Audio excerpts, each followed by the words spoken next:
This is Democracy Now!, democracynow.org, the War and Peace Report. I'm Amy Goodman.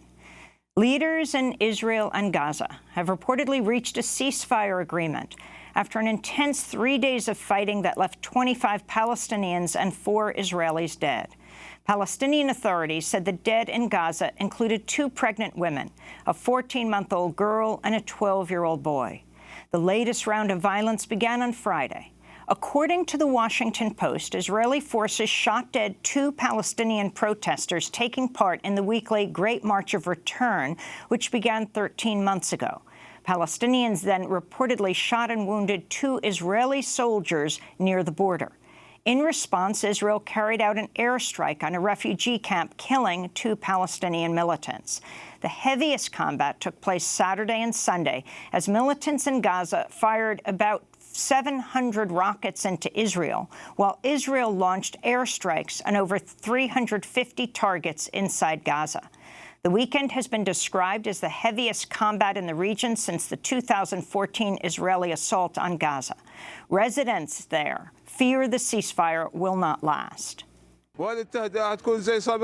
This truce will be the same as the previous ones. Each time there is a truce for a week or 2, and then they are back to fighting again. This is how it has been throughout the history of the Palestinian people. We are suffering from the fight. Airstrikes that target civilians, they strike residential buildings, and we are left with our clothes we are wearing. There was no time to take personal stuff.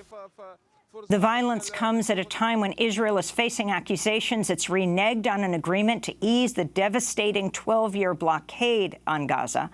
In late March, Israel and Hamas agreed to a deal brokered by Egypt for Israel to expand the fishing zone for Palestinians off the coast of Gaza. But Israel shrank the fishing zone last week. The Israeli rights group, Gisha, described the move as an act of collective punishment.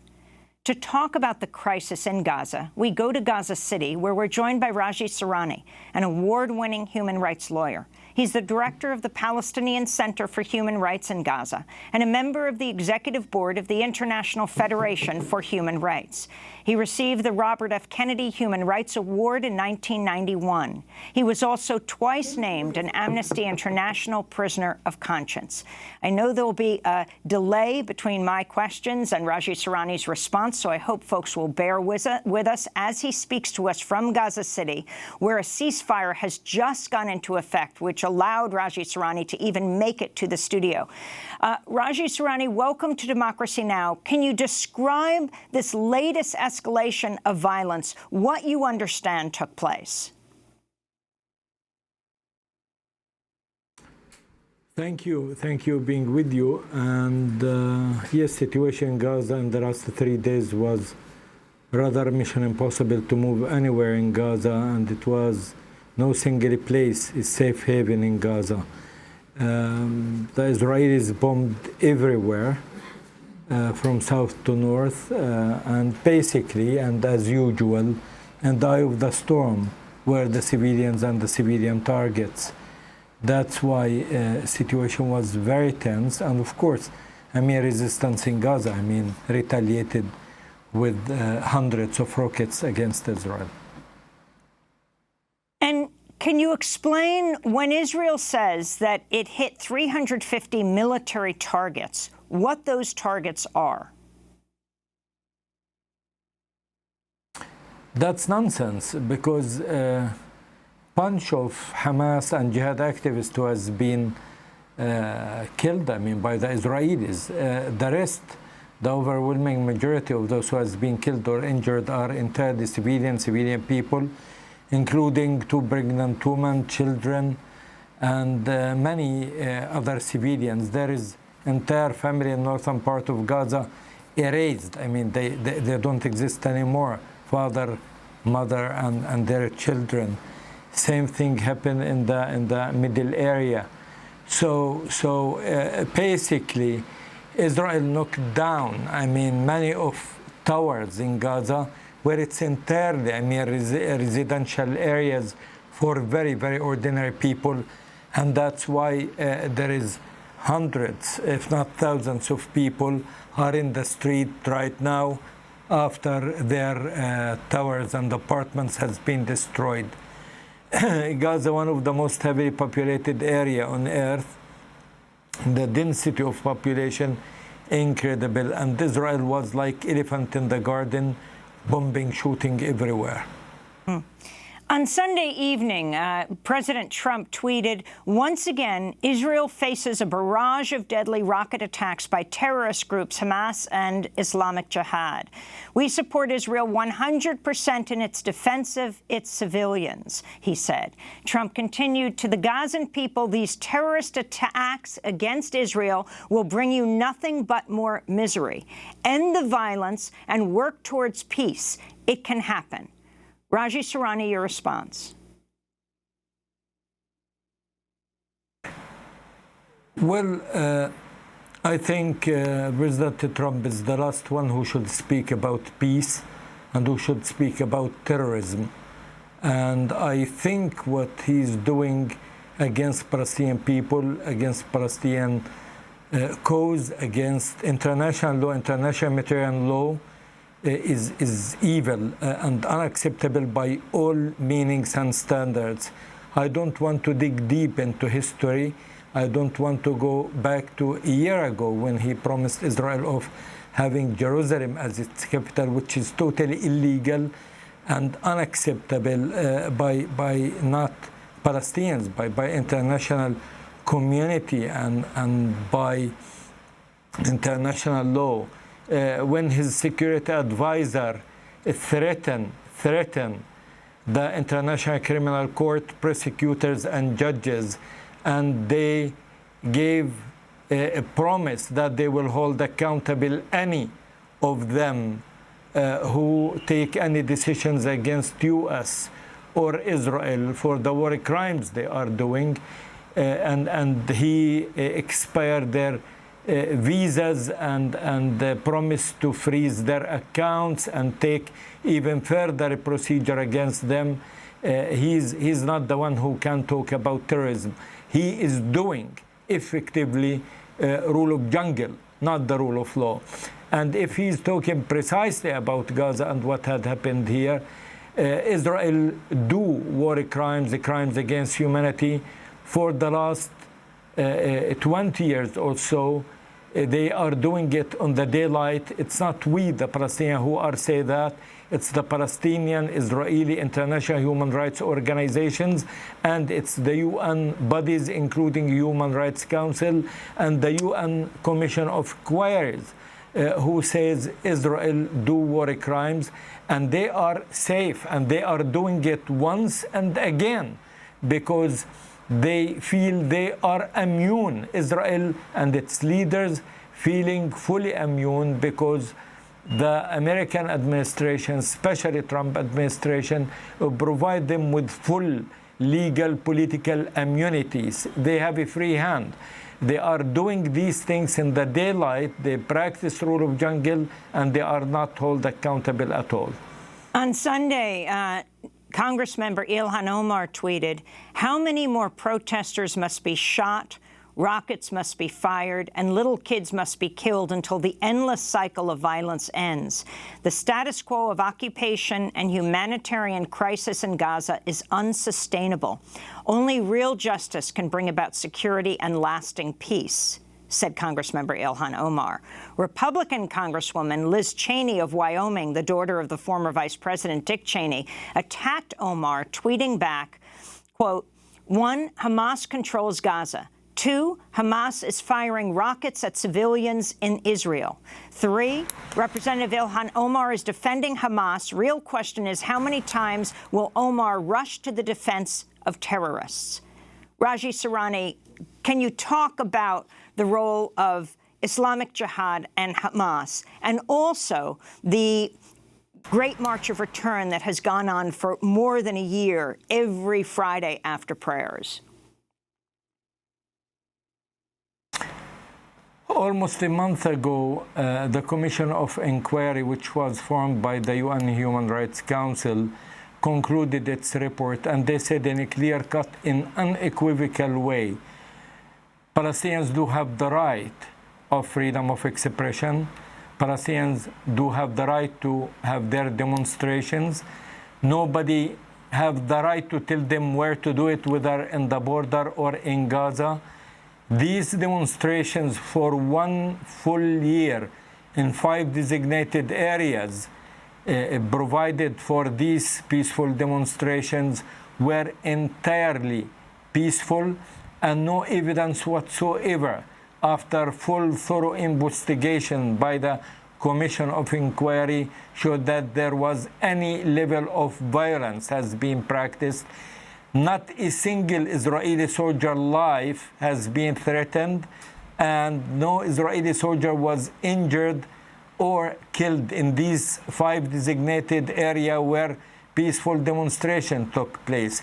But the Commission of Inquiry and all human rights organizations, Human Rights Watch, Amnesty, FIDH, Euromed, Human Rights Network, Palestinian Israeli, that the Israeli did war crimes, crimes against humanity by snipers who saw surely the bodies, faces, the signs of the children they killed, of the women they killed, of the nurses, of the handicapped, of the old and young people who were demonstrating hundreds of meters away from these Israeli soldiers where they didn't pose any sort of threat.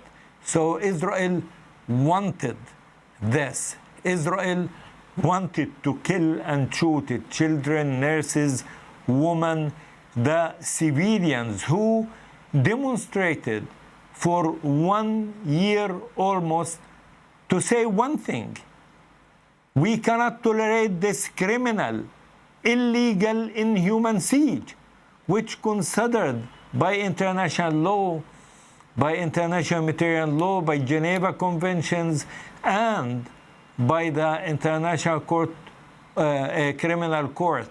It's a crime against humanity, cannot be tolerated. They suffocated us. 13 years, we are unable to move in or out of Gaza. Gaza turned to be the biggest man-made disaster. Due to that, we cannot treat our water. We cannot treat our sewage. We cannot treat our electricity. Israel said 13 years ago, we will send Gaza to the Middle Ages, and they effectively did. People of Gaza disconnected from the outside world. We have 90% of the population under poverty line, 85% of the population shifted to be receiving rations from UNRWA and other charities. There is 65% unpaid or unemployed. This is the biggest man-made disaster. And it's not because we are. So we have one of the highest percent of university graduates in the world. We have no illiteracy. We have a skilled working class. We have very strong business community. But Israel wanted to send us to the Middle Ages, and effectively they did. They said that once and again.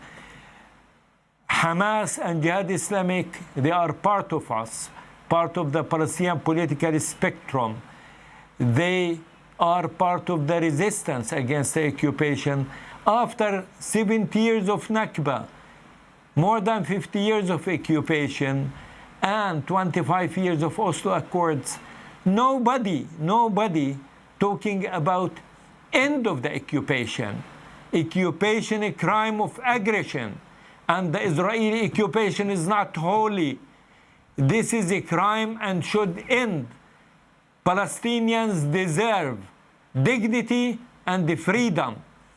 Israel, instead of that, they are taking Jerusalem. Jerusalem, they ruled it out, and it's theirs de facto and de jure after serious ethnic cleansing for Palestinians in Jerusalem and the process of Judaization. So they ruled out Jerusalem, and Jerusalem now de facto and de jure, not negotiable. West Bank, 70% of it, the Israeli laws are applied in it, in the settlements. and what's left, I mean, almost 30%, and not a single Israeli leader in the last elections said that there will be a Palestinian state in the west of Jordanian River. It's vice versa. All of them said no Palestinian state. Regarding Gaza, it's like Animal Farm after this criminal, illegal, inhuman siege and suffocation and 3 wars launched in 5 years.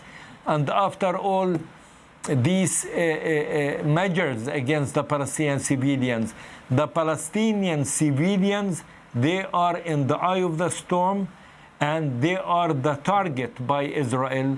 If they are targeting Hamas or Jihad or Fatah or PFLP, we as human rights organizations have nothing to do with that, because they are part of resistance. They have rules of engagements to deal with. But when we are talking about bold, clear-cut war crimes, crimes against humanity happening against Palestinian civilians, and they are the ones who are in the eye of the storm. And that's why Israel doing something ugly, bad, when they do the policy of rule of jungle against the Palestinian civilians. Raji Sourani, we have to break, but we're going to come back to this discussion. Award-winning human rights lawyer, director of the Palestinian Center for Human Rights on the executive board of the International Federation for Human Rights, received the Robert F. Kennedy Human Rights Award in 1991 in Washington, D.C. He is speaking to us from Gaza City. Jehad Abusalim is also with us, a scholar and policy analyst from Gaza. He's now working in the United States for the American Friends Service Committee's Gaza Unlocked campaign. He's speaking to us from Chicago. I wanted to ask about the comments of Jared Kushner this past week in a 45-minute conversation. He rarely speaks publicly at the Washington Institute on Near East Policy, where he said, if you say two-state, it means one thing to Israelis, it means one thing to Palestinians. Let's just say, we said, you know, let's just not say it. Let's just say, let's work on the details of what this means.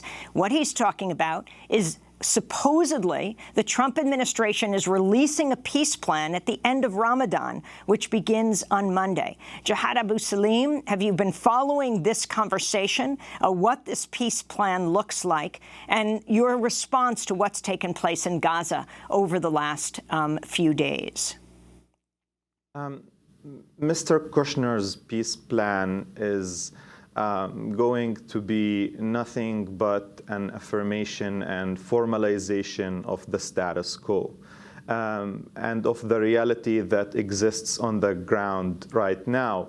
What Kushner and the Trump administration want to do is basically make sure that the facts on the ground that Israel has created over the past decades are to be considered formal and to continue, and for the status quo to be perpetuated.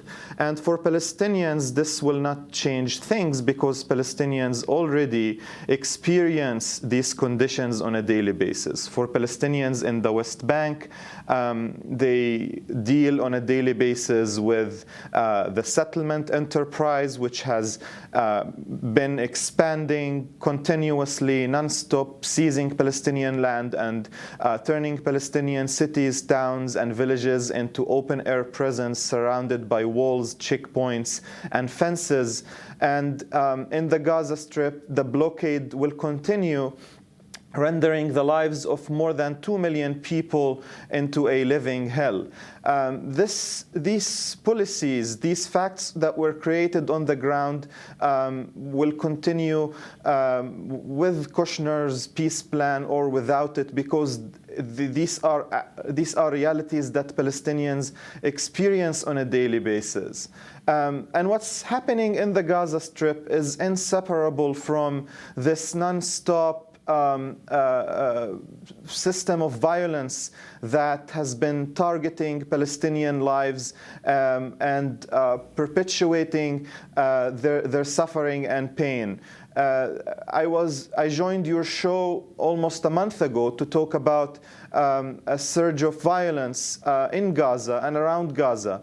And between the beginning of March and the end of March and the beginning of May, although Gaza did not make it to the headlines, the situation in Gaza was still unbearable.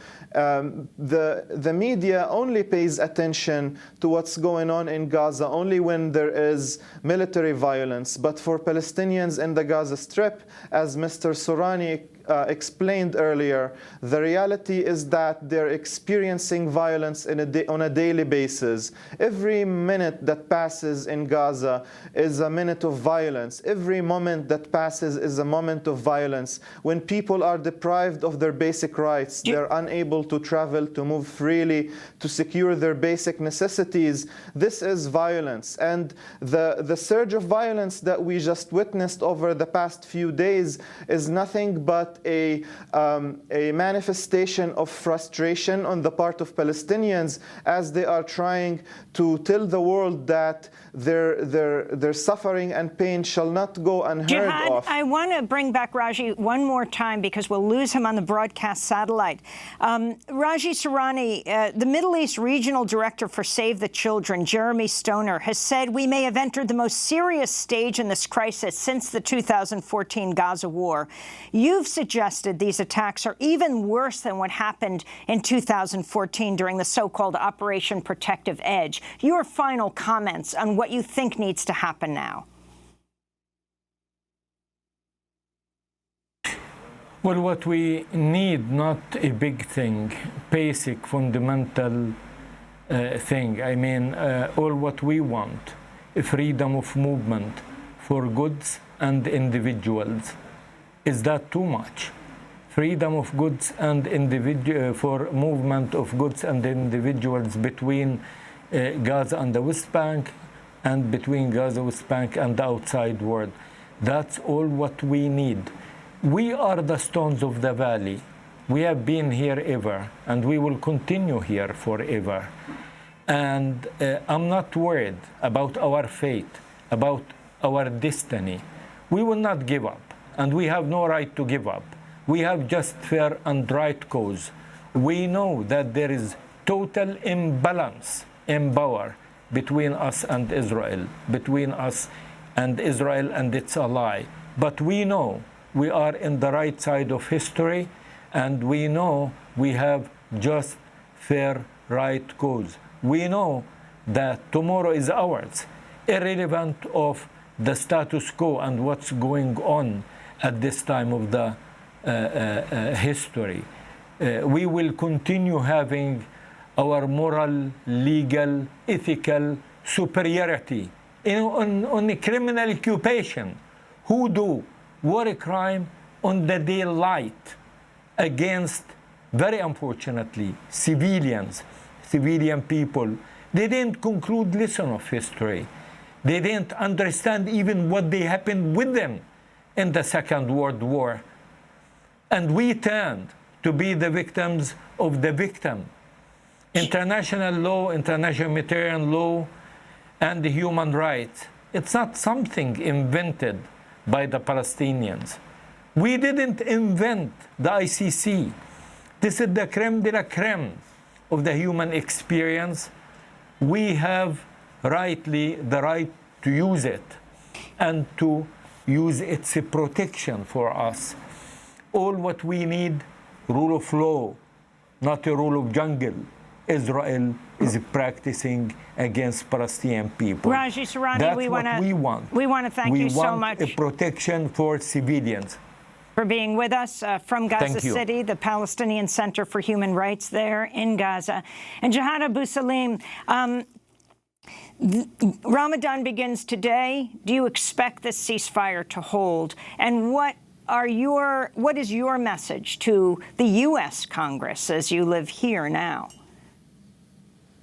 I don't think the ceasefire will hold because when we talk about violence in Gaza or in Palestine in general, so long as the conditions that produce violence are in place, we will not cease to witness new surges of violence. And like there was escalation more than a month ago, and like there was escalation over this weekend, we are going to witness more of these escalations in the coming new months. And I am afraid that we actually might witness a large-scale confrontation this year. And the reason here is that so long as the root causes of why there is violence and why there is frustration in Palestine are not addressed by the international community and by the concerned parties,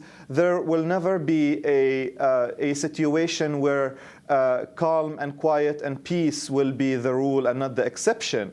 And this, takes us back to the issue of the blockade.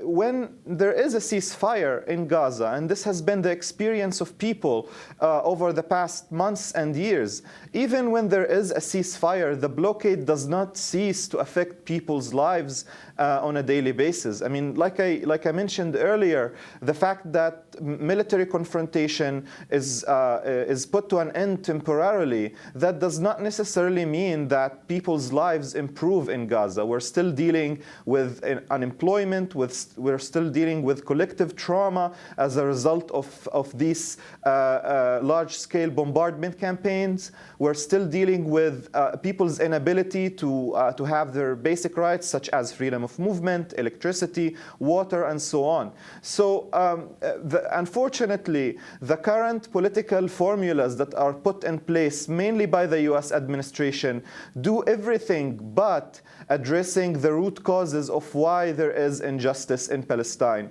And my message to the US Congress is very clear and simple.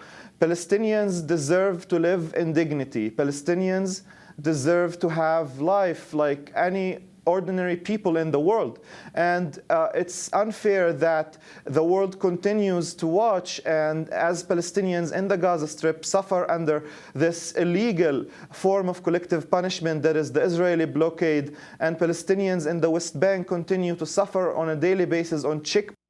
We want to thank Jehad Abusalim, scholar and policy analyst from Gaza, just lost his satellite feed as well. He now works in the United States with the American Friends Service Committee's Gaza Unlocked campaign. This is Democracy Now! We'll be back in 30 seconds to talk about a new piece out at The Intercept, The Complete Mercenary, about Erik Prince. Stay with us.